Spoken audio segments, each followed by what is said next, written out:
and hopefully everybody can hear us. And we're here on Friday morning. Jenny, do you have your coffee? Yes, I do. Oh, good, good, good. Because I needed And some coffee I this morning. always have a horse for Kentucky. Oh yeah, yeah. Well, That's you your know, part that I gave you. yeah, mine's in storage, Mhm. Just and a I've very had strange day yesterday. That's what I was telling yeah, you. Very strange. I felt very depressed. I felt, and if you're really aware of who you are, I mean, I laid in bed thinking, okay, what's going on here? And I just kind of just got still to listen to what's going on, but it was yeah, different, and it yeah. was conflicting energy. I don't know how to explain it. It was just conflicting and a lot of mind chatter. Lot of mind chatter going up and coming back and looping back and coming in, and I'm having to try to stop it, trying to stop it. Energy is energy. I don't care what anybody says. If you don't understand how this works, you really are going to get into the states. But I learned a lot during it. And remember, I couldn't do psoriasis. Remember, I just couldn't say the word psoriasis. You Right. know what? Why? Well, that's one thing that came up. It's because I was blocking it. I didn't want to say what I was going through because it was Mm, horrifying. I did not want you saw me. I would just stop. Psoriasis, and I would go over it and I practice it. And then this morning I was going through because I got up at 5 this morning and doing some different things. And all of a sudden, I just sit down. I said, why will I not acknowledge psoriasis? Why will I not look within me? I've done the research, I've done the work, and it is starting to get healed. I mean, I'm starting to see it. You just don't know how bad it was, how irritating it was, and how angry I was within because I couldn't heal it. right. You know, Well, so psoriasis is not. It doesn't feel good either. So I totally get that because I've had it oh, before. I've never So had anything on the outside of me, but you know what it is? It's an inside gut thing. And there's different types of psoriasis. And I had done all the research, but when I started seeing it, healing, but all that is on right, making you look at your stuff right on your skin.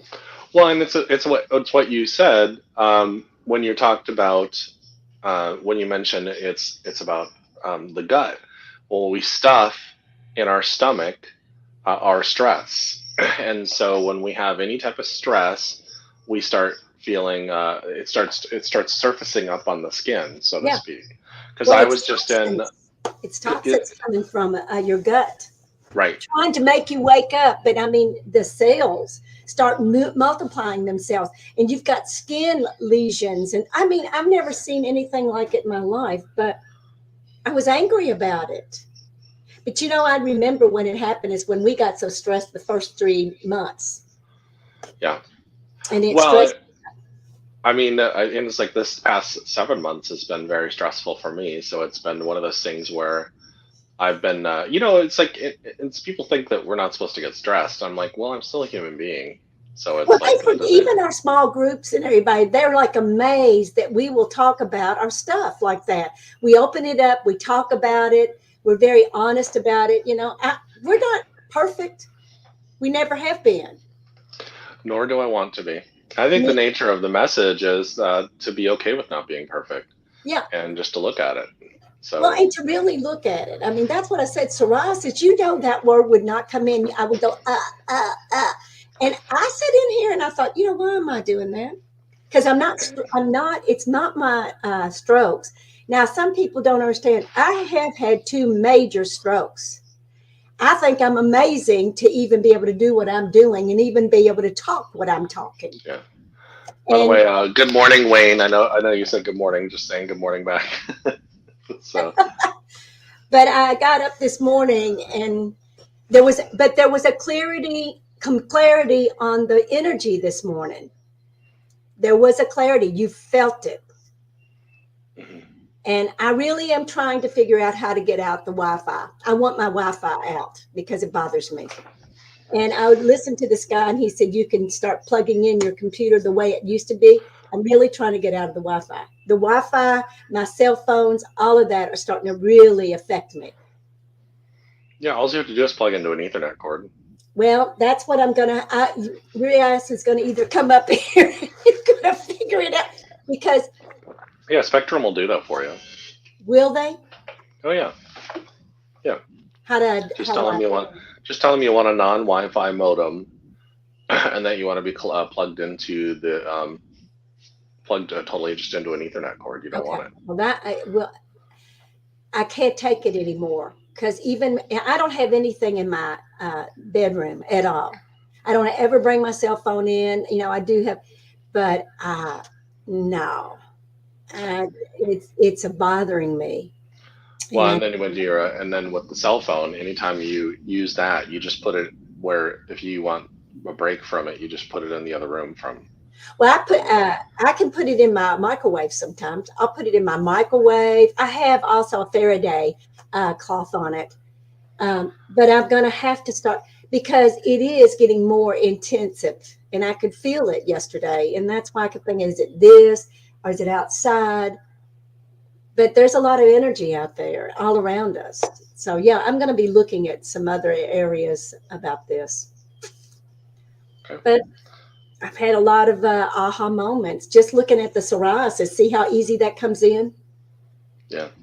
Well, yeah, that's good. Well, and that's what happens is that when there's things that we're not going to look at or see or say or whatever, and it doesn't until you're ready to. It doesn't come in or change or whatever you want to look at Oh, it. and But never will come in because people have gone so they won't go. They're surfacing on the top and not real. That's what we mean about going deep. You've got to allow yourself to experience and what you felt because you're not honoring your soul. You're not honoring anything that you've really experienced. right.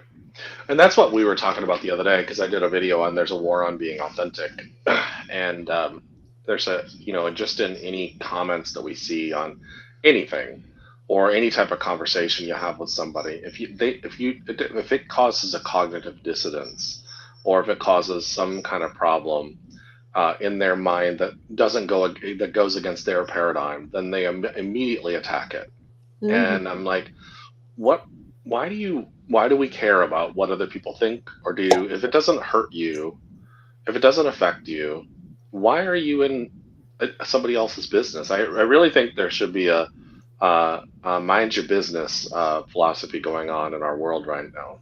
And But you so think that is exactly what they much rather focus on somebody else's issues and mhm, their judgments and what they're judging about them because they're not willing to look at themselves. right. And that's all it is not willing to look at yourself. It's a mirror. And that's like one of those things where I have these conversations and I always say I don't, say if it's something that I'm not resonating with, or if and I'm not meaning to be rude with anybody, but I don't care. And it's not that I don't care about people. It's just that I just don't care about that subject. And because sometimes things get to be exhausting. And it's just one of those things where I spend a lot of time trying to, this is what you and I were talking about last week. I spend a lot of time trying to be a people pleaser. And I'm no longer going to be. I guess what's my friend Donna say? She says she's unapologetic going into her 50s, and for being who she is, and I love it. And being unapologetic is the best thing in the world because, you know what? I look at it this way: at 50, um, I'm saying I don't have to. I really don't have to please anybody. If you want to be around me, if people want to be around me, then that's great. If you don't, then I didn't want you around in the first place. Well, but it sets a standard for yourself that you don't want Mhm, someone in your life that causes distress or mhm, that you're trying to figure them out or why would they, did I say something? That's what the mind chatter was going on. Like, I'm a truth teller and I don't always say things that people want to hear. And, and I say it very blatant and I'm very, and and I said that to you the other day. I said, people don't understand being a truth teller is not the easiest thing in the world because nobody wants to really hear the truth, mhm. especially when they're looking right at themselves. I mean, that's why my clients are the way they are. They know that I'm going to tell them the truth. And And it can be hurtful to watch their faces or listen to what they, why you say that. And then I judge it because I think, am I too harsh? But I remember when I called you and I said, am I just so harsh and just not caring? I very much care about people. I care about everything that they think. But if it's incorrect in their presentation or their perspective, I think that's what we're there to do, is to see, make them see the whole story, the whole, the whole picture, not just that small slice that they want to leave, move out or whatever. I met That's what a we I, have to do it. I met a man years ago, and I remember I've told you this story. We were at a fair together, and we were all just kind of sitting around. And he said to me that he's not afraid of anything, and I was like, "You're afraid of something," and he said, "No, I was in Vietnam. I can't be afraid of anything." I was like, "Okay." And Right. so we're all sitting there talking. Probably like 15 to 20 minutes later, he started talking about how angry he was because this jerk, or jackass, as he put it, almost ran them off the road, getting to that event. And I was like, "Oh, what made you so angry?" He says, "Well, he could have hurt my wife and my grandbaby in the back seat." I said, "Caught you. You were afraid of something." Mhm. I wasn't afraid of anything. I was like, "You were afraid that your grandbaby and your wife was going to get hurt." It wasn't And directed to him. It was directed, his fear was I, around others. I said, I get what you're saying about not being fearful because you're a Vietnam War vet. That means you're pretty tough inside. I'm not arguing that you're tough, but I said, and I know you've seen some horrible things, but I said your trauma from that tries to mask things that that scare you or hurt you, and I said that's something you need to look at. And it's hard to say that to somebody, but the truth is that he was putting up a wall, and that probably prevented him from being open to the love he has for his grandbaby and his wife too. So that's just things that we have to look at, like, and you can see it in their face. Like when somebody's fear comes in. Somebody told me a long time ago, and I love this phrase. I said it the other night in our soulful group. The opposite of love is not anger. It's not fear. It's indifference. And so it's one of those things when fear and something like that comes up, it means there's a fear of losing something that you care about. So, Yeah, uh, that's part of being human. And we yeah, know that. But we yeah, forget about that humanism in ourselves and we judge it, yeah, especially if you and I are very strong people and we're very strong in who we believe in and everything.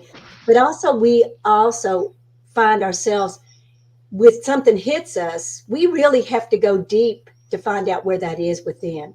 And I mean, you and I really do work deep to go in to find out because I want to know everything about me. Why am I doing the things I'm doing? Why am I reacting the way I react? Because that is peace. When you find out what's really going on within, you find a peace that you're now recognizing that you didn't even know existed. So it's always tapping, tapping, tapping, tapping. And when you break that connection of fear, because it is fear or love, that's when you find that peace, that freedom. well, and the other thing too is that if you want to start working towards peace in your life, you're going to have to walk through hell in order to get there. You don't have to, but your ego is not going to let go until it sees, oh, it's kind of like I don't know if you remembers learning how to dive or jump into a swimming pool or a Oh, cannonball, absolutely. or the first time you learned how to drive, you were so excited, but you were nervous. And Mm, it's so funny because I called my little cousin yesterday, and I say little, she's in her late 30s, and she was teaching her teenage son how to drive. And I just happened to call her right at the time. She goes, she's like, "You're not doing this," and I was like, "What are you doing?" And I just paused for a second, and I said, "Listening to you be a mom is just weird to me." And she says, "Shut up," because I just remember her being a 14-year-old teenager in some ways in my mind. So, but she was nervous because her 17-year-old son is driving. oh, I've been there. I've been there. I've been there with my sons, and I've been in there with my grandson. Now, there's a but just difference. imagine, but just imagine that being our ego. Oh, And our it's ego is when you're going through something new and it's starting to transition. It's like your teenage son learning how to drive, or daughter, And then you're nervous sitting in the passenger seat and be like, hope to God they don't destroy my car. Now I bottomed out my mother's car and destroyed the muffler when she taught me how to drive because she tried to teach me on in a clutch, and that was a mistake. But you know, it's Well, I was looking back when you just brought it up. When I had Brian, my son, I had to laugh because I was terrified. Now, when I had my grandson, I was much more relaxed and I put him in and I started laughing. I had to get out of the car because he was so scared that he would, I had boundaries up and everything so he could have to go through it.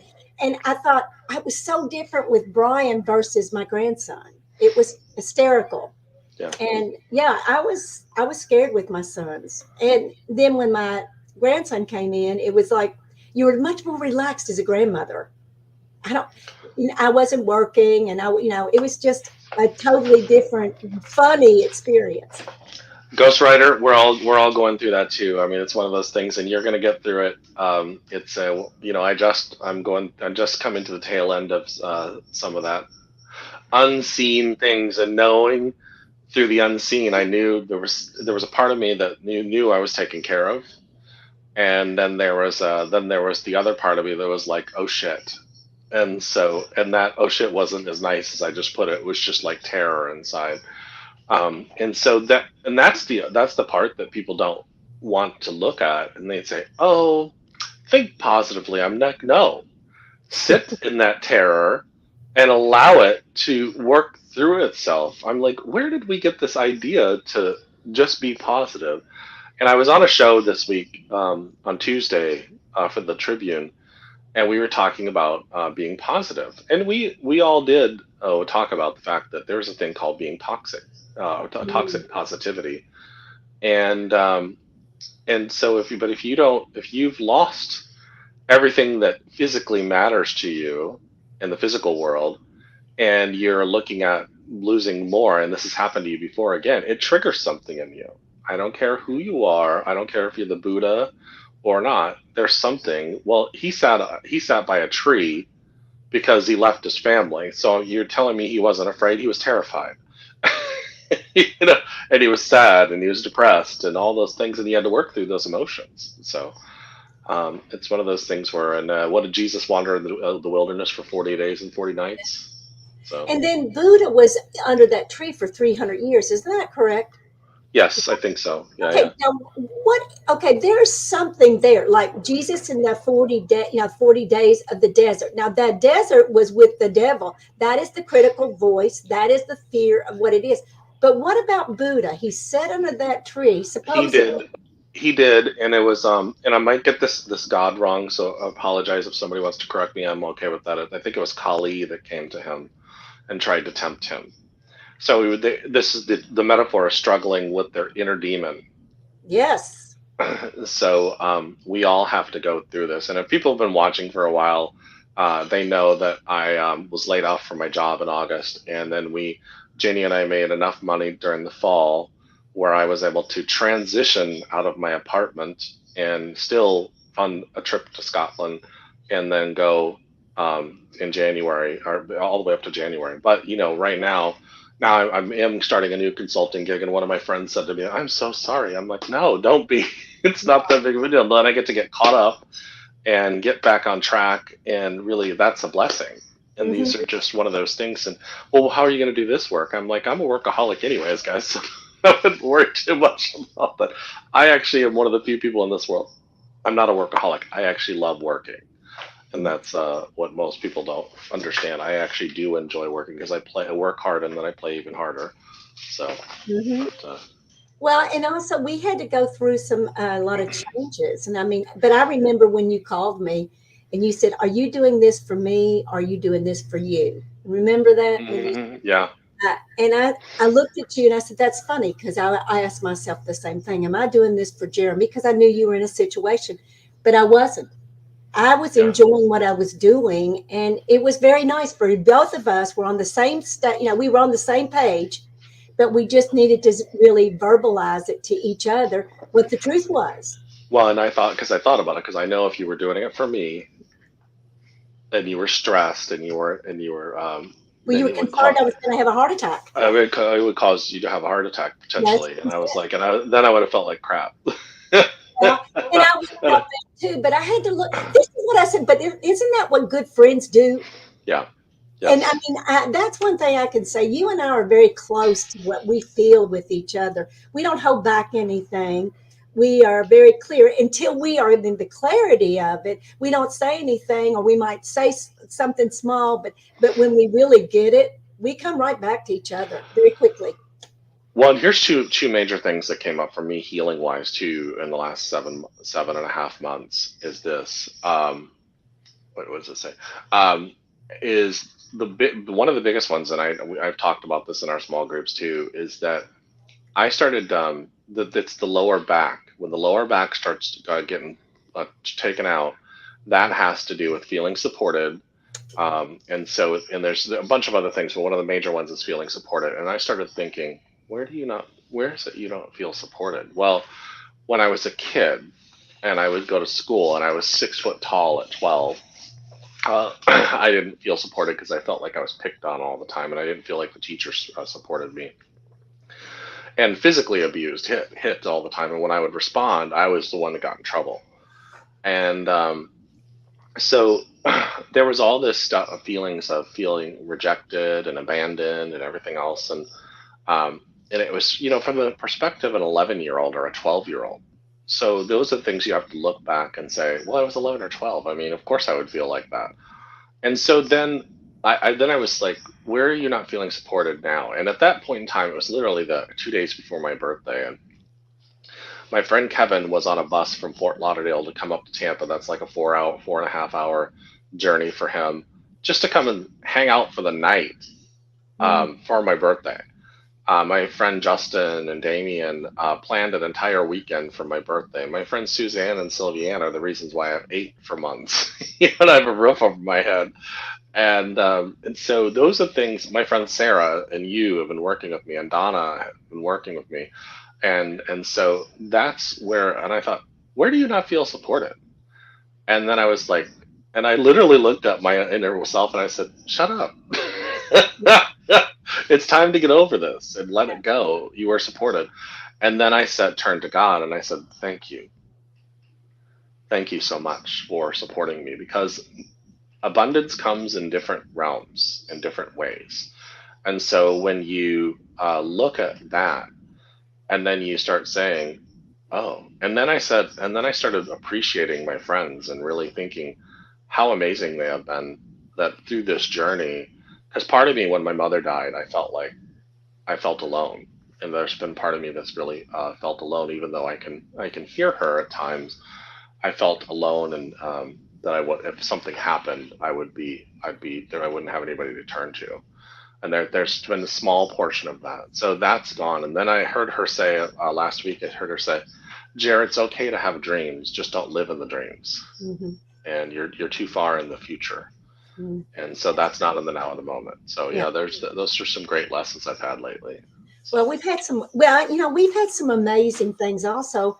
Just us talking like this in our small groups and our webinars, we're seeing a lot of people really going deeper inside of themselves. I feel that our small groups are getting so much more powerful because we're just being honest.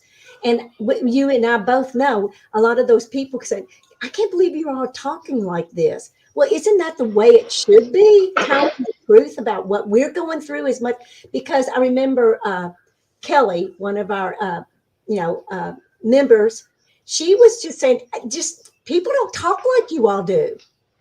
And I thought, yeah, that's true. you That's remember true. she She said, did. and I looked at her, we both looked and I said, what do you mean? Because they think we should be like therapists or that we have to be professional. We're not professional. We talk, I don't I want to be a don't therapist. us. Yeah. I am not a perfect person, and I can offend people with my, words sometimes. So yeah, we're just who we are. Well, first of all, I just want to say good morning, Jacqueline, or Mama J. So thanks for make comment. So funny you should say that last night. Do you remember my friend Daniel Mencia? He called you once, probably like 8 or 9 years ago. He's the Oh one that God. he wanted to be the pop star. Oh, okay, okay. I Yeah, think yeah. I do. Yeah, okay. So he posted a video on his TikTok and he said, "Listen, y'all, if you're not therapists, stop trying to be therapists." He goes, "You're all up here trying to be a shaman or something like that, but just stop." And I laughed my butt off because I thought to myself, you're absolutely right. There are people out there trying to diagnose people with PTSD and narcissism, and they're not therapists. But you and I are just talking about our personal experience and how we've gotten through it. And it's so funny. We even say in our small groups, find what works for you. Mhm.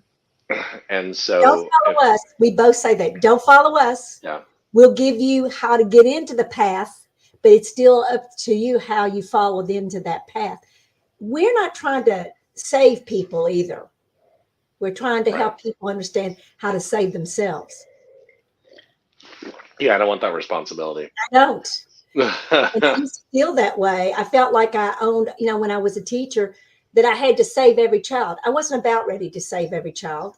And I didn't do a great job in working with my own children. So, no, it's just being honest with self. That's all it is. I think a lot of this depression in this world, especially in this United States, people judge themselves so harshly and they not really look at the truth. If they just be honest with them, what they're really saying. But it was just like psoriasis. I didn't want anybody to know that I had that around me, that I couldn't heal it. And I was trying to stop it from saying it. Mhm. So you got to look at everything. It's a most amazing work. It's a deep work, but it's the most amazing work that we could ever do for ourselves, not each Yeah, other, but ourselves. yeah, yeah, absolutely. Mm-hmm. Wow, this has been great. And I'm almost, by the way, this is a new coffee cup I got from my cousin. Oh, I was at her house and I was like, oh, we were doing the one show where I was at her house and I was like, and I kept on fading in and out. She said she brought me coffee and I came on. I was like, well, I really like this coffee cup. She goes, you can have it. It's too big for me. And I'm like, oh, thank you. well, remember what I said too. I said, I am a teacher that has hundreds of cups. I said, I don't need any more.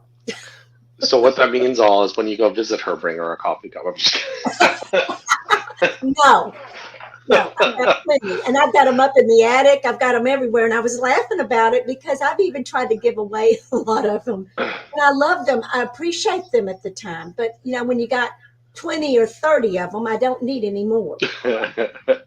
So, yes.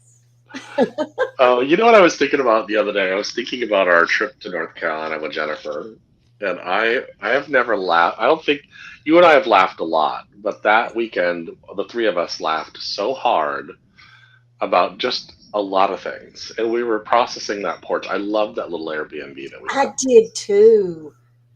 I did That too. was I think we need, and I loved when we went there and we went that coffee shop and the amazing yes. things. I would just like to sit in a coffee shop with all of us and let people come in. I mean, we were just amazed how people were coming in and talking to us, and that's what it is, isn't it? Well, we've been talking about doing an event. Why don't we just do one there at that lodge? I love that lodge. And then I'm sure that we could talk to Pasha and go do stuff at her coffee shop, and she wouldn't mind. I, So then do whatever you feel. You're the producer. I'll just show up. So yes. I do that's feel funny. like though we need to do some more workshops and people to see how it really works. I mean, they did a beautiful shot thing down there in North Carolina like that. I mean, it was Yeah. amazing. Well, it is 10 o'clock, and we love you all. We'll see you guys next week at 9:30. And I hope everybody is having a wonderful Have weekend. a It is, wonderful weekend and uh, find that part in you and really honor it. yeah. Much love, everybody. Bye.